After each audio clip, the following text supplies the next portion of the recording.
Hi hello friends, welcome back to media talks. நான் உங்கள் மௌனிகா.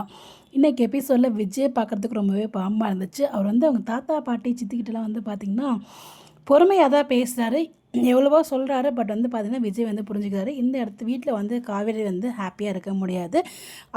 மற்றவங்கள காவேரி அண்டர்ஸ்டாண்ட் பண்ணிவிட்டு காவேரி அக்செப்ட் பண்ண போகிறது கிடையாது அப்படிங்கிறத ரொம்ப கிளியராக பேசியும் புரிஞ்சுக்கிட்டாரு. அவங்களோட நோக்கம் எல்லாமே அவங்க பணம் இருக்குது, காசு இருக்குது, இதெல்லாம் விட்டுட்டு நீ நடுத்தர தான் நிற்க போகிற அப்படிங்கிற மாதிரி தான் ரிப்பீட்டடாக எல்லாருமே பேசிகிட்டு இருந்தாங்க. ஸோ அதுவே ஒரு பக்கத்தில் நம்ம விஜய்க்கு பார்த்திங்கன்னா ரொம்ப ஹர்ட் ஆகி, ஸோ எனக்கு எதுவுமே தேவையில்லை, நான் கிளம்புறேன் அப்படிங்கிற மாதிரி தான் கிளம்புறாரு. இனிமேல் காவேரி எங்கள் கூட்டு நான் வாழ வைக்க போகிறது கிடையாது அப்படிங்கிறத சொல்கிறாரு. பட் அதுக்கு முன்னாடி ஓகே, உனக்கு காவேரி தான் முக்கியம் அப்படின்னா சரி, நீ அவர் குட்டியாக வாழ்ந்துக்கோ, நாங்கள் எல்லோரும் வெளியில் போகிறோம் அப்படின்னு சொல்லி பாட்டி தான் ஸ்டார்ட் பண்ணுறாங்க. நீங்கள் யாரும் போக தேவையில்லை, நான் போகிறேன் அப்படின்னு சொல்லி நம்ம விஜய் கிளம்புறாரு. பட் இதில் முக்கியமான விஷயம் என்னென்னு பார்த்தீங்கன்னா, ஃபைனலி ட்ரூத் ரிவீல் பண்ணிவிட்டு கிளம்புறாரு. பட் அது வரைக்கும் ட்ரூத் ரிவீல் பண்ணல.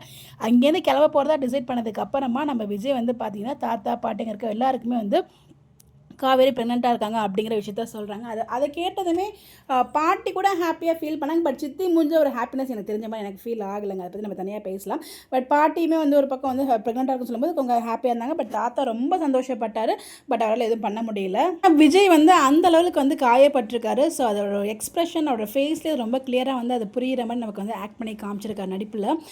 நீங்கள் அஜயும் ராகினி கூட இங்கே கூட்டு வச்சுக்கோங்க, அஜய்க்கே எல்லாமே பண்ணி கொடுத்துக்குங்க, எனக்கு எந்த பிரச்சனையும் இல்லை, இந்த சொத்துக்கு எனக்கு எந்த தேவையுமே இல்லை அப்படிங்கிற மாதிரி சொல்கிறாரு. அதனால் சித்தப்பாரோட அட்வைஸ் போட்டார், இன்னும் பசுபதி திருந்தலை அப்படிங்கிற மாதிரி. இவர் ரொம்ப திருந்த மாதிரி பசுபதி திருந்தலை அப்படின்ட்டு ஒரு அட்வைஸை கொடுக்குறாரு. நீங்களாம் அட்வைஸ் பண்ணுற அளவுக்கு நான் வந்துட்டேன் பார்த்தீங்களா அப்படிங்கிற மாதிரி நம்ம விஜய்மே ஒரு இதை சொல்லிட்டு இருக்காங்க. ஸோ ஃபைனலாக இன்றைக்கி விஜய் பார்த்தீங்கன்னா அங்கே எல்லாருக்கிட்டையுமே பேசுகிறேங்க, கிளம்புறாரு.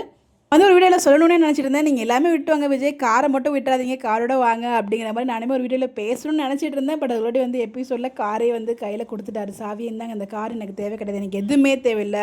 அவங்ககிட்ட நீங்கள் நான் காசுக்காக தான் காவிரியும் கூட வாழ நினச்சி தானே நீங்கள் சொல்லிட்டு இருந்தீங்க. பட் இங்கேருந்து எதுவுமே எனக்கு தேவையில்லை, காரும் தேவையில்லை அப்படின்னு சொல்லிட்டு காருக்கையுமே கொடுத்துட்டாரு.